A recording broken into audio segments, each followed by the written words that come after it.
shit. My man, I'm chilling with my man, Big June from the Huey P. Newton Gun Club, Atlanta Division.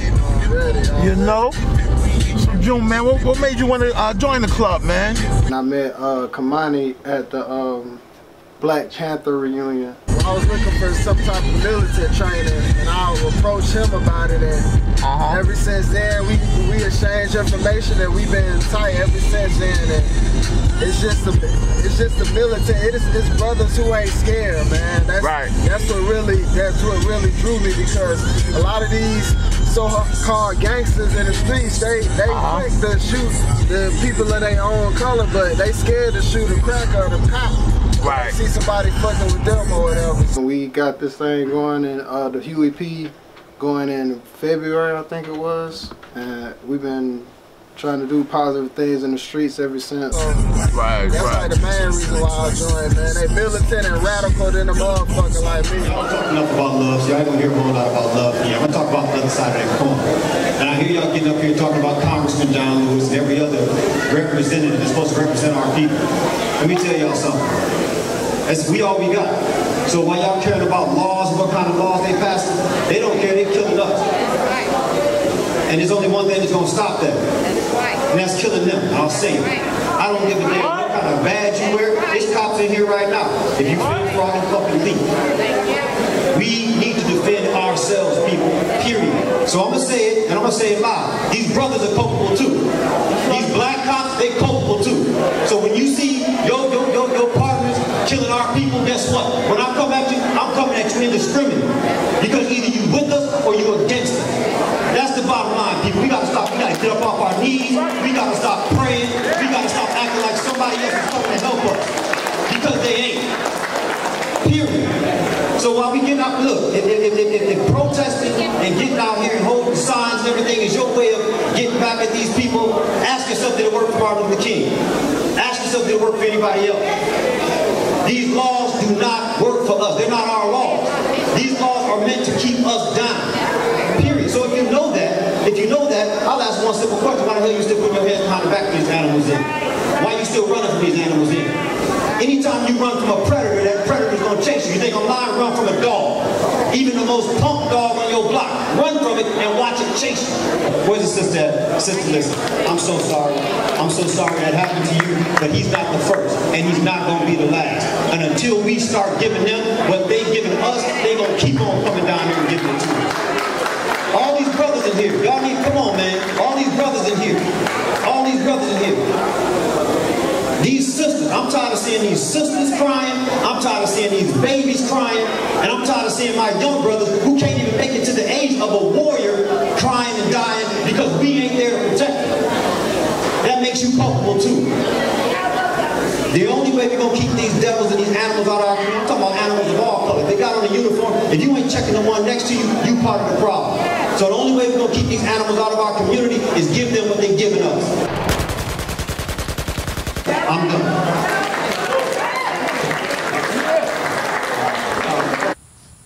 When you was doing the block patrols, and the safety zones with Huey P, what was the main reason for doing that?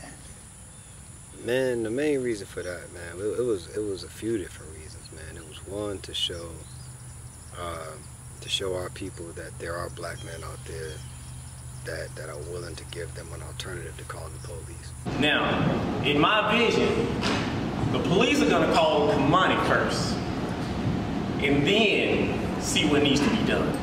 Because if Kamani says, we'll take care of it, they need to get in their car and go on about their business. That's for sure.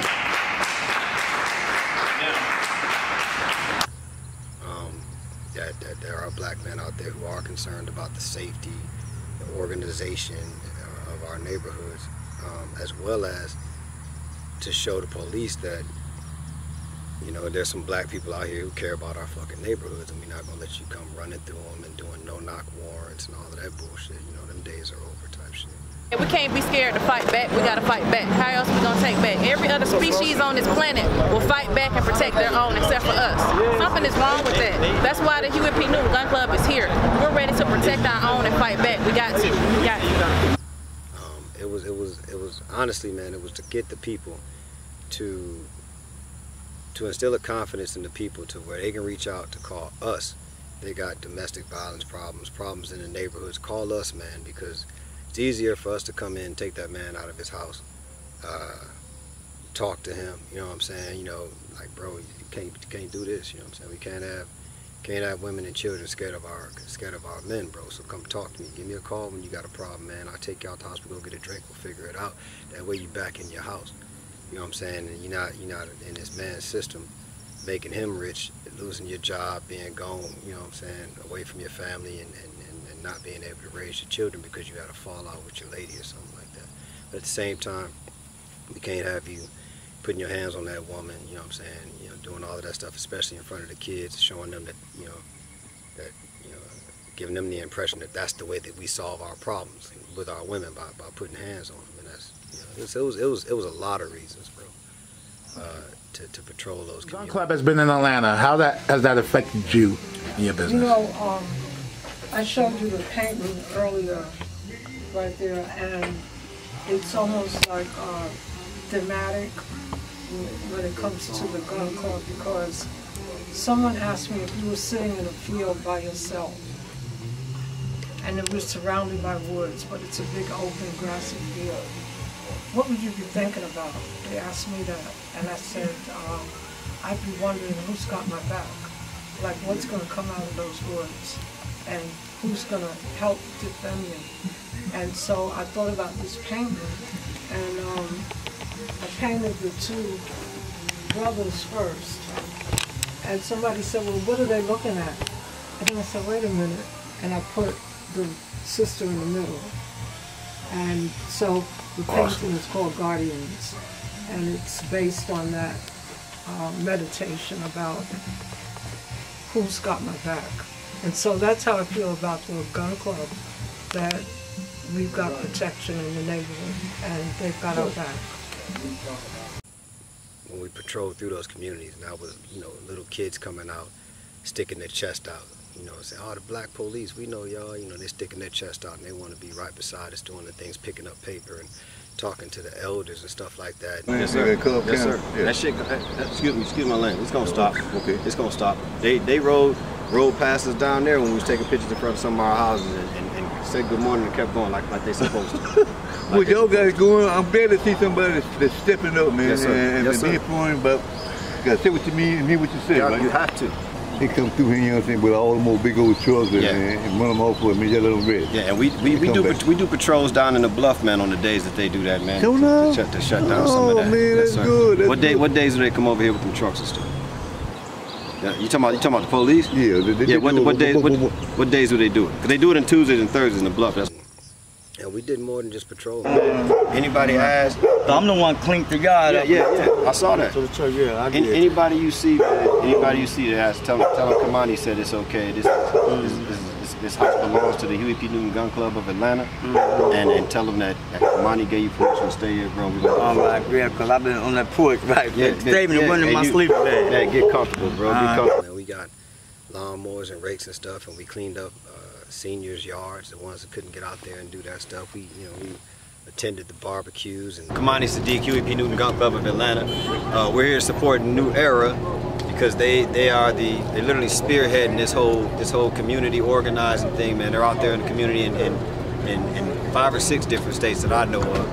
Put on barbecues and, man, outside of all the other like festivals and stuff we did in Atlanta.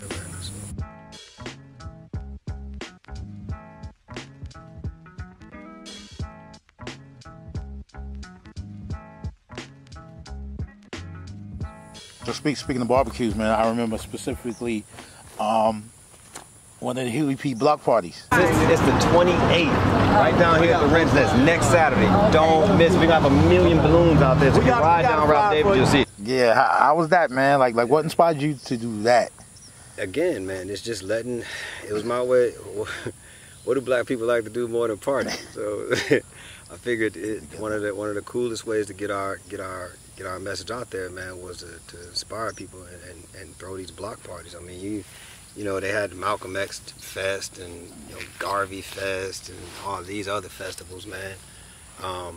But they weren't they weren't for the people. They were, in my opinion, man, these other festivals, man, were, you know, they charged the vendors and all of this stuff. There wasn't really anything there for the people other than stuff that they could go buy. My purpose for throwing the Huey P Festival was, it was free to get in, and everything there was free. We taught you how to shoot for free. We taught the kids how to fight for free, mixed martial arts. We had a petting zoo. You know what I'm saying? The only thing you had to pay for was your food, and that's because the vendors, you know, we you know, had vendors come through and do their thing. But as far as like all the training and everything else, it was free. It was for the people. You know what I'm saying? It was literally for the people. It was the only festival in Atlanta where the people who threw the festival came out of more money to throw the festival than they made. It was, you know, it was pretty much like a non-profit kind of thing because it came out of my pocket. So, but it was worth it, man. Just seeing those kids' eyes light up when they got the hang of taking the AR-15 apart, or when they learned how to do a rear naked choke, or they got to meet.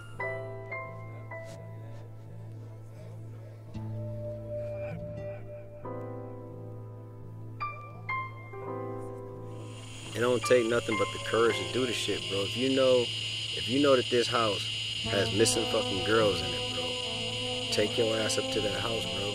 And whoever is in there holding those girls, they bad guys off top. It don't matter what the fuck they look like, bro. They bad guys off top. So you do what you gotta do to get those girls up out of there, bro. And I don't understand why it's so hard, bro. But everybody. How many women were you able to bring back out of sex trafficking? Personally, 2. Personally, 2. Can you tell us about those stories? One let her go because of the pressure that was put on him, and one was able to get back. How did you find out that? Because he told her. He asked her who she knew that was fucking kicking the doors and asking all these questions about her, and she couldn't answer, and they thought she was lying. They thought that she had some connection or some shit like that, so they ended up letting her go. Well, the parents cooperated with us. Okay, so tell me, could you tell me about how they approached you? Yeah, without violating them, but yeah, let me get some context. I don't want to be too descriptive. What happened was we were able to locate the parents. I knew a girl that knew the girl, and she introduced me to their parents, and the parents were like hella skeptical about talking to me because she felt like everybody was in on it. The cops, the hospital, her friends, everybody was in on it. So she was hella skeptical about talking to me. I had to literally show her my credentials from my old job and shit like that, and show her my Facebook page and all of that, and show her how I had been doing sex trafficking seminars and demonstrations and stuff like that to gain her trust. So after she did that, she gave me a rundown of the last few places that her daughter was seen, the last few people she was seen with, descriptions of cars and stuff like that. And based off of we did put together some link diagrams, association matrices, and time events charts. We was able to narrow it down to who would know something about her. You know what I'm saying? And those people we went after, man. And one person led to another person, and that one thing led to another thing, and we ended up, you know what I'm saying, getting too close to where they ended up letting her go. And this was one victim, you said? That was the one victim. The other victim,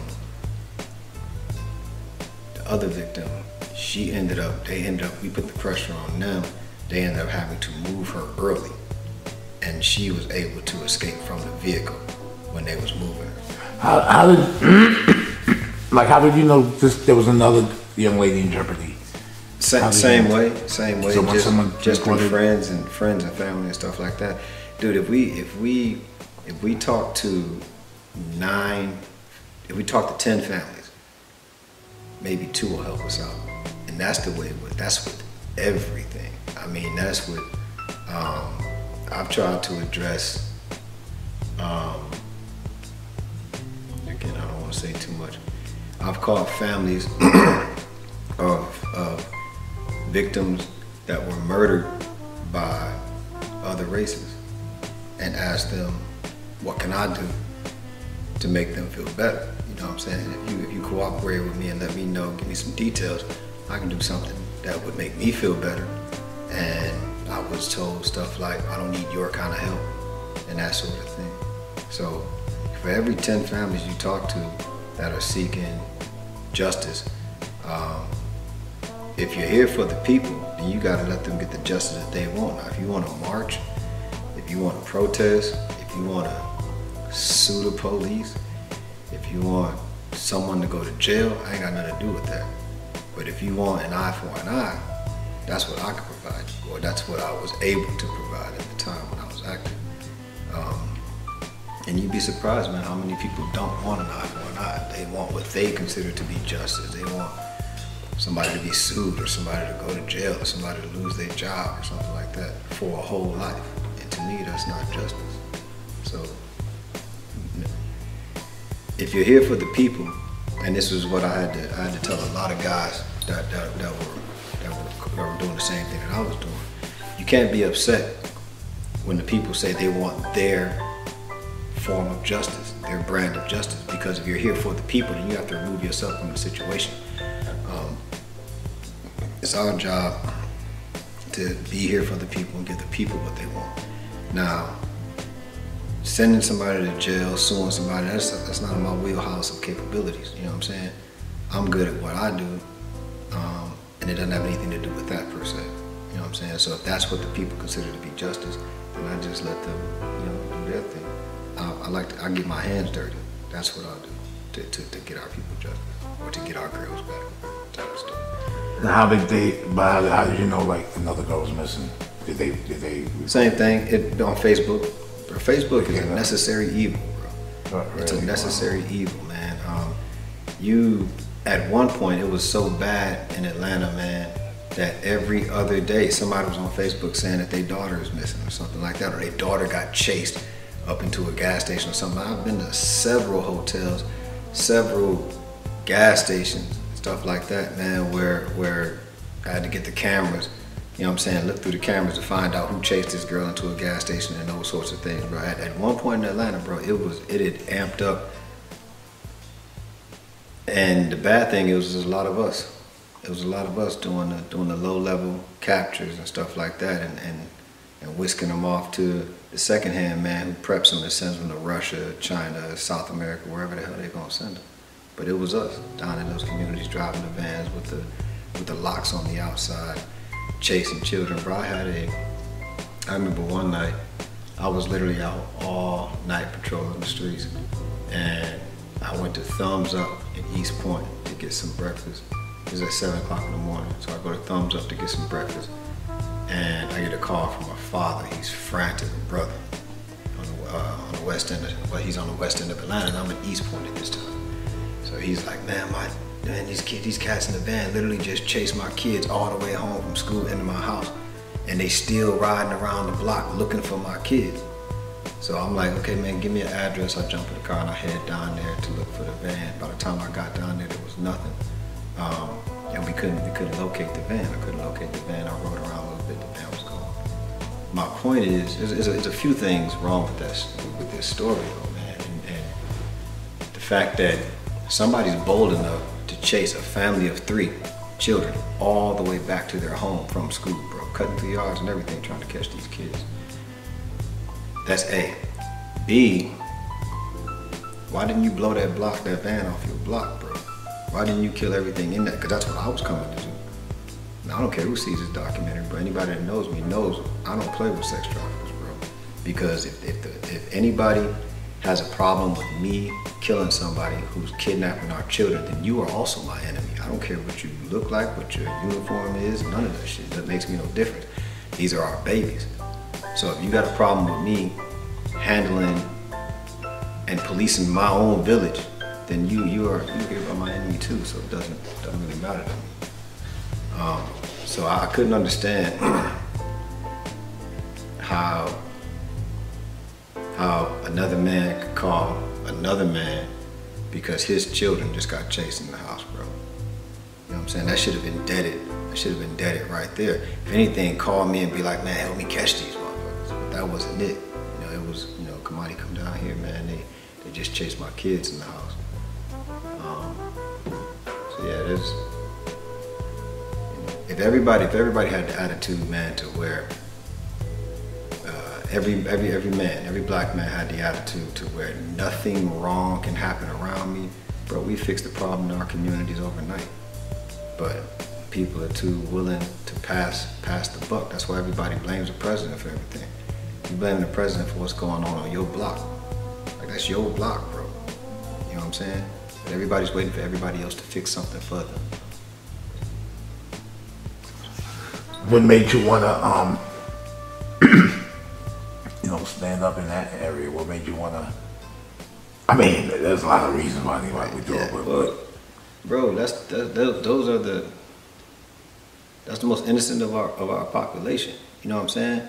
Like, you know how profane it is and perverse it is that our children can't even make it to adults because they're being hunted. Our cubs are being hunted by hunters, and the lions won't stand up to the hunters. You know what I'm saying? The lions won't stand up to the hyenas, so the cubs gotta fend for themselves, bro. Too many people are okay with that, you know? And it's, if you call yourself a revolutionary, man, you call yourself a man, bro. But more pointedly, if you call yourself a revolutionary, doesn't that mean protecting your people? Doesn't that mean doing for your people and loving your people, bro? When you love your people, you love yourself last. You know what I'm saying? When you're a revolutionary, the people come first, bro. The babies, the women, the children, they come first, bro. Your safety and what happens to you come last, because if you're true about it, then you don't mind dying for the cause, because hopefully it'll inspire somebody else, you know what I'm saying, to do the same thing. You put yourself last, bro. You put your safety last, you put your fears last, and you step up and you take care of the business. But far too often, man, we got guys calling themselves revolutionary, you know, putting on all black, walking around with guns, bro. But what have you done with those guns? You know what I'm saying? What have you done to really earn the reputation of a chief or a leader or a revolutionary, other than look the part? Which is, you know, listen, these girls are sodomized in ways that no young girl should be exposed, no woman should be exposed to, period, against her will. So when you think about being raped in ways that you've never even thought about having sex, no, I'm not gonna get too graphic. You think about being raped in ways that you never even thought about having sex before by motherfuckers you don't know, over and over and again, because they trying to get you ready to send your ass off to the market type shit. You know, it's, bro,